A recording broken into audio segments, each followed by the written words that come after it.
Hello everyone, my name's Tony, and in today's video we're going to be building a very special shrimp tank for a brackish water species named Halocaridina rubra, also known as Hawaiian red shrimp or Opae Ula. So about this 2.5 gallon tank here, it's pretty cool, it's got nice rounded off corners. I think I paid $40 free shipping, so I got quite a good deal. I think it'd be perfect for a setup. We'll be using black lava stone, so the shrimp should feel right at home. And for the substrate, we'll be using aragonite. For brackish water, it's important we use marine or reef salt. We'll be using a refractometer to measure the salinity of this distilled water once we mix it up. So we're going to follow the instructions on the bag here, but we're going to half it because we want brackish water. So it says half a cup into 1 gallon will give us this gravity. So for 4 gallons we're going to need just less than a cup, it seems. So here we go, looks to be about 8 ounce. So I'm just going to pour it in, then we'll give it a good mix.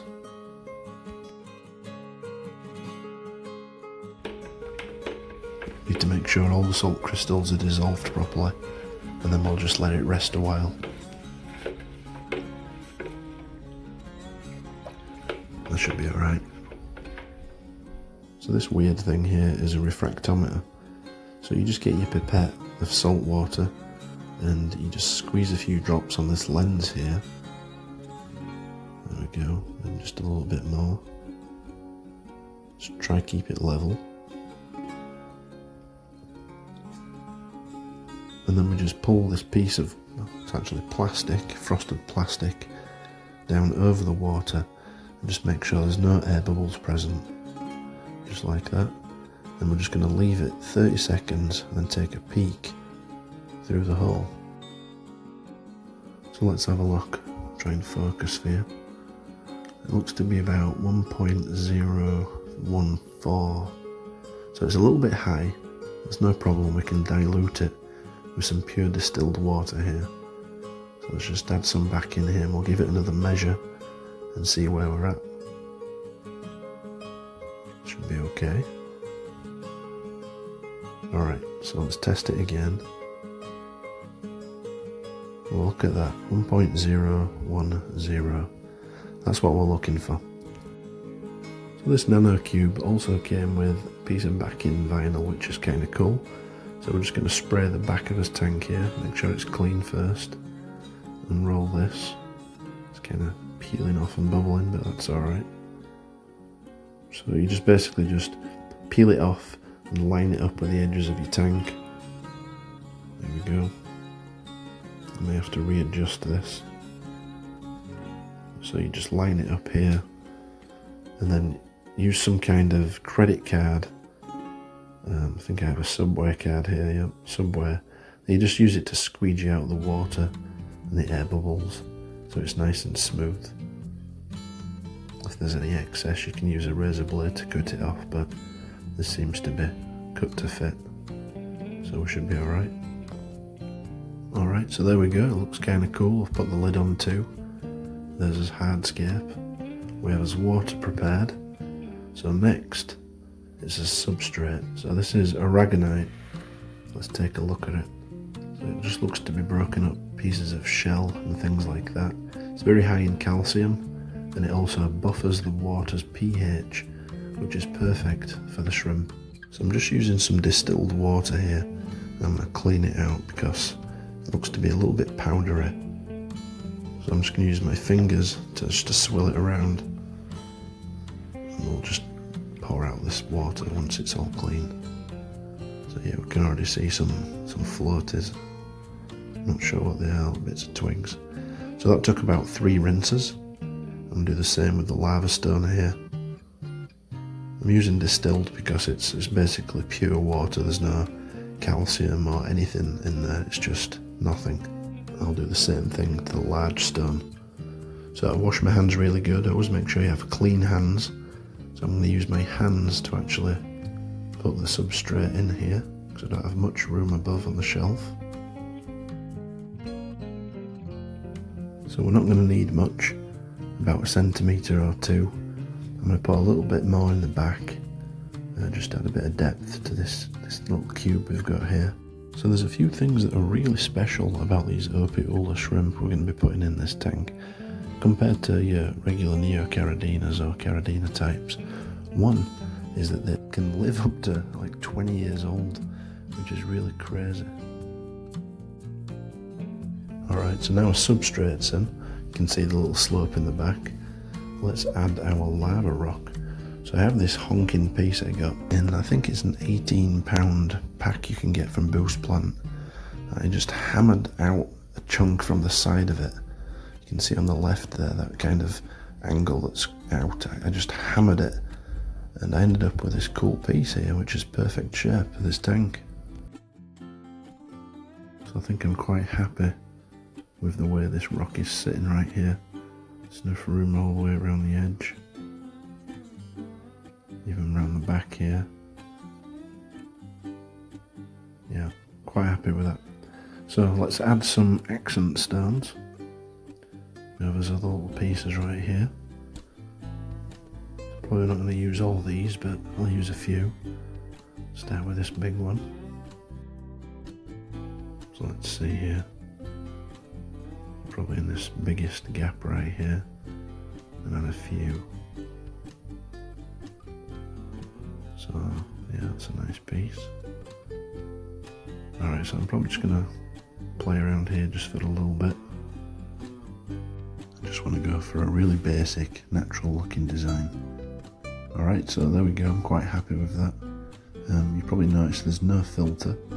There's not one needed. These shrimp do not like any disturbance in the water, and we'll get into another reason why towards the end of the video. There's plenty of room in the back to hide out. Yeah, so I'm quite happy with that. Let's get it filled up. So I'm just going to do this one scoop at a time. I'm going to pour it over the rock just to break up the water so it doesn't disturb the gravel too much. It's not working out too well. I'm going to switch hands. What else is cool about the Opae Ula shrimp is that they are endemic to Hawaiian Islands and Maui, and that they live in these ankyllin pools which are scattered around the coast. They're just made of lava rock and they have subterranean connections to the ocean, so the salt water mixes with the fresh water, and this is the only place on Earth that they can be found. Okay, so it's a little bit cloudy, but that'll clear up soon enough. I've just put the lid on as well. Alright, so in case you're wondering where are the plants, this is brackish water. It's a little bit salty, so we're very limited with our choices. I've done a lot of research on this, and it turns out the only thing pretty much that survived are types of macroalgae, and I have ordered some, so we'll have to see what it looks like when it gets here. To help the tank cycle while the shrimp arrive, I've added 2 nerites. We have a horned nerite up here, Clithon corona, actually one of my favourites, and we have a zebra nerite down here as well. Both can survive perfectly well in brackish and fresh water. They actually do breed in brackish water. So this is the macroalgae. It's come directly from our Opae Ula breeder, so if I put this in the tank it should have all kinds of benefits.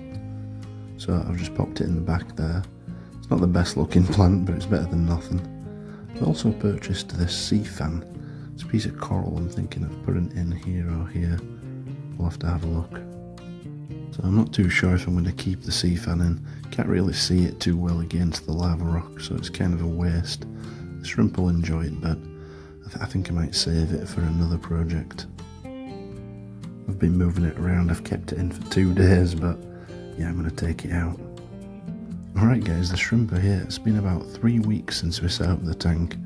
So I've spoken to the breeder, and another cool thing about these shrimp is they're very low maintenance. You actually don't have to do any water changes.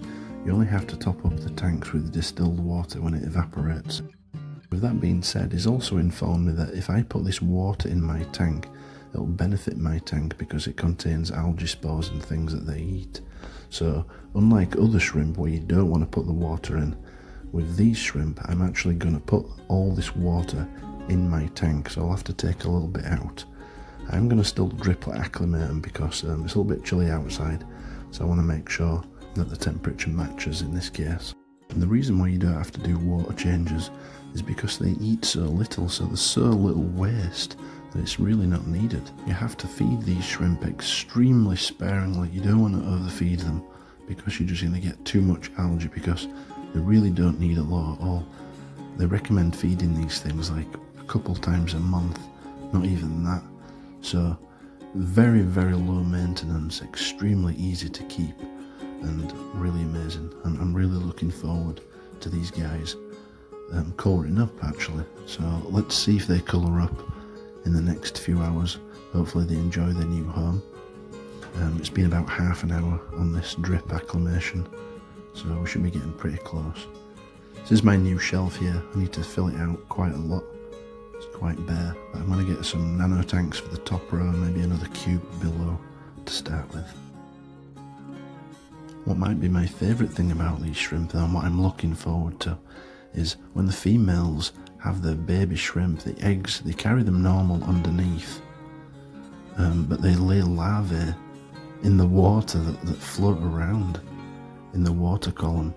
So unlike Neocaridinas that have baby shrimp directly, they have like a larval stage where they'll float in the water for a couple of weeks and then they'll turn into baby shrimp, which I can't wait to see. Alright, so it's time, guys. I'm just going to take out this piece of algae here and put it in this tank with the rest and just pop it behind this piece of lava rock here. Okay, so here we go. I'm really excited to get them in. There's actually another piece here. This looks a little brown, so I'm probably just going to dispose of this piece. Alright, here we go.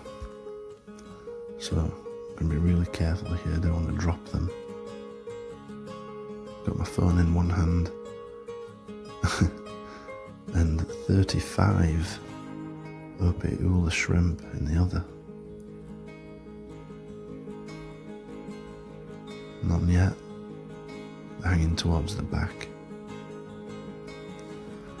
Alright, here they come, guys, get ready. Come on. Here we go. Way. Alright, look at that. That's amazing. Alright, so I'm just going to clean up here, put the lid on, I'll be right back.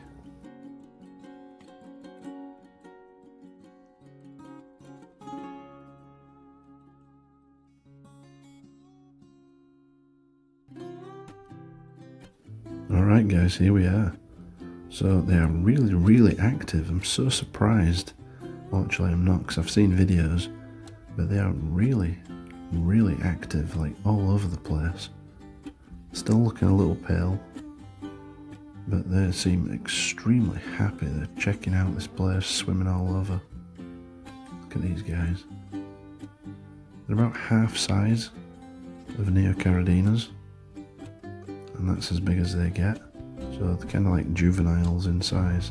The little heads are kind of different. Got weird little beady eyes. They don't protrude like Neocaridinas, they're not on like stalks. They're kind of fixed into their heads. But they are amazing. I'm really, really happy with these so far. Seem to be really enjoying this tank. Let's come back in a little while and see if they're just as happy.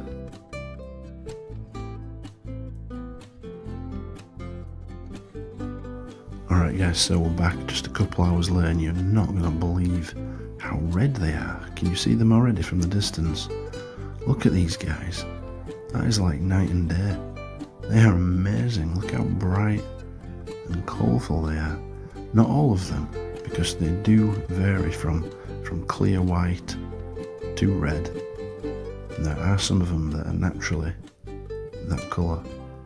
But most of them do have a lot of red in them, and they even seem to glow, like, you know, under these lights, of course. But they are something else. Here come another batch. Wow, look at the size of that one. That is probably the biggest one. It's still only the half size of a Neo, but that is a beautiful female, I'm gonna guess. Wow, So there we go, guys. I hope you enjoyed this video. These are Opae Ula, Halocaridina, rubra, red Hawaiian shrimp, volcano shrimp.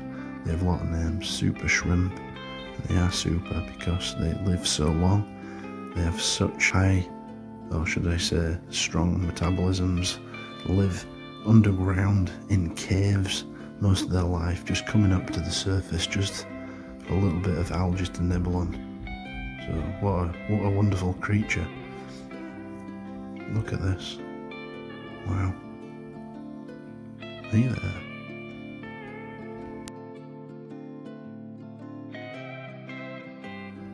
They're extremely acrobatic.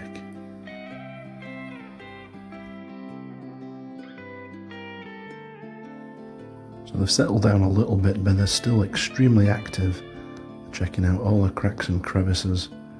And look at that, if you look on the algae, day 2, I've even got a shed, which is telling me that they're already comfortable. So they have settled down a bit the next day, but the colours seem to be even more vibrant. I'm really looking forward to watching these guys every day.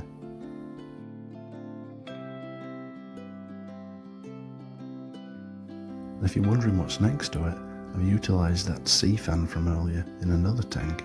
This time I used red lava stone, but the setup is exactly the same, and I'll probably introduce some Opae Ula shrimp in a month. Well, that's the end of the video, guys. I hope you enjoyed it. I've learned a lot with this new type of shrimp. I hope you've learned something too. Thank you very much for watching. Please give me a like and subscribe if you haven't already.